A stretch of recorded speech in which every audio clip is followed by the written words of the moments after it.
does not work, and he is forced to play king g8. Nothing to think about here. There it is. Only move. He usually reacts. He usually shows it. And I think now it's dawning on him. There it is, that this does not hold up.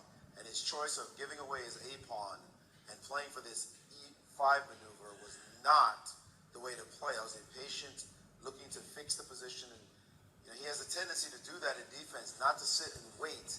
He tried to create a draw on the board directly, a fortress, and it turns out that it did not hold up, and now he's physically displaying the futility of the situation. Because this move, rook h7, is actually kind of nice. He forces the king to g8. He plays rook to e7, or rook over. The rook has to drop back to stop the threat of checkmate and one.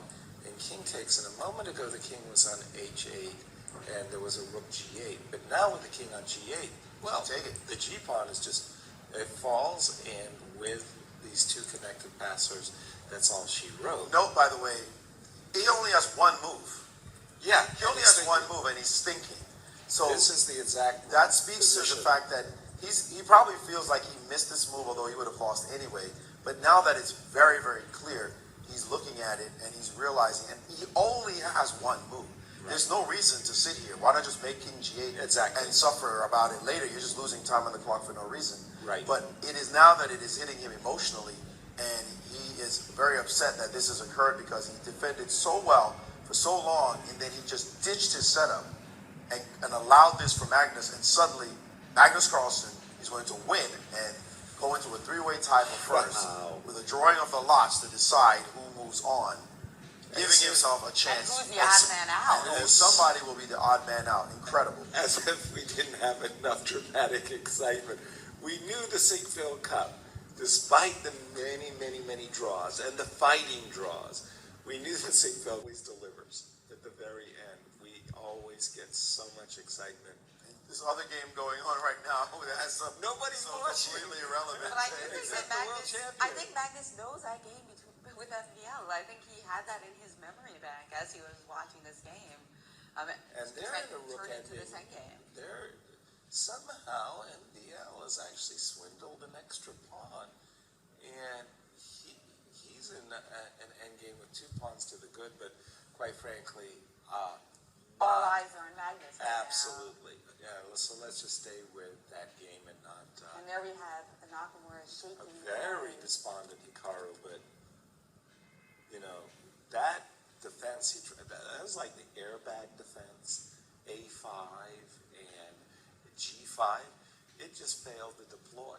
Especially, it wasn't necessary, and he's playing against the man who says, "I don't believe in fortresses." Talk about waving a flag. Yeah, boy, but I mean, this is what it takes to win at the very highest level, and we've seen Magnus just grinding out these wins throughout his career. We saw it earlier in the tournament against Sergey. Yep. And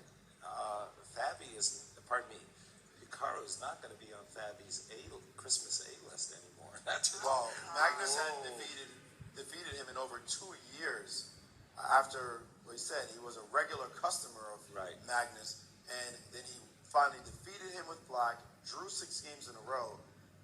This one was just looking very much like a draw, then made some really inexplicable decisions from a practical standpoint. It was better to sit and wait than it was to just toss a pawn and then toss your structure and dare the guy to figure out if there's a win. And if there's a win, Magnus is going to sit there and say, well, I got an extra pawn and your F-pawn's weak. Let's see what it's like.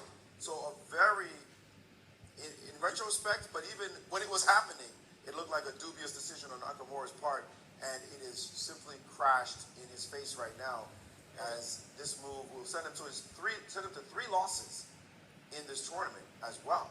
And we will bring you the drawing of the lots live as the other players are brought in. But yes, if the adjudication was based on judging, and you had to pick which 2 players deserved it most to be on the playoff, how could you choose between these 3? Because it's so different. Fabi maintained the lead throughout the tournament. And there it is. Magnus Carlsen has joined the 3-way tie for first.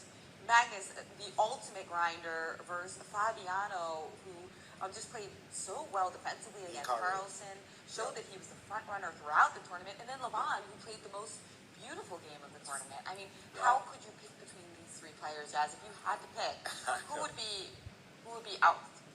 I don't Who know. would be out if you had to pick? You gotta do it. Yasser's choice. Yeah, just give me a second to think about it. But I learned something on the break. We got mathematicians in the house, and Alejandro Ramirez